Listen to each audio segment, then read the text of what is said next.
A principi del segle XVI, en efecte, les tensions socials s'endurien en el clos de la ciutat.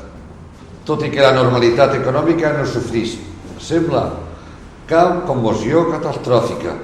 No hem de descartar una certa inquietud en el baix poble, produïda per eventualitats aparatoses. La mancança de blat, una mala collita, en les importacions de grans, ocasionava de vegades moviments fugaços de revolta. Així, en 1502 bastava un grup de massius de menestrals arterament instigats perquè esclatés l'avalot. Les pluges i l'arribada del 1517, les pestes del 1508 i les de 1519 s'inseriren en un clima d'histèria col·lectiva, fomentant per les prèdiques de frares demagogs i per la difusió d'estranyes profecies.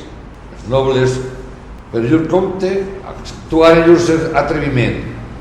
El poble venut, potser, sentia més vexatòries aquelles imperances dels cavallers que ferien els interessos immediats, ofenses a les dones, espolis, injúries irritants. Burgesos hi havia en això, i també la presa de poder que l'aristocràcia intentava per tots els mitjans.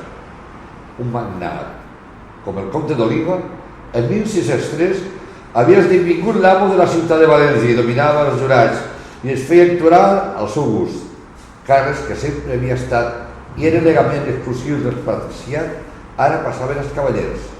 Els ciutadans honrats ja no controlaven la capital amb l'eficàcia d'altres temps. Els altres burgesos van voler treure partit i la revolució de 1620 fou la conseqüència.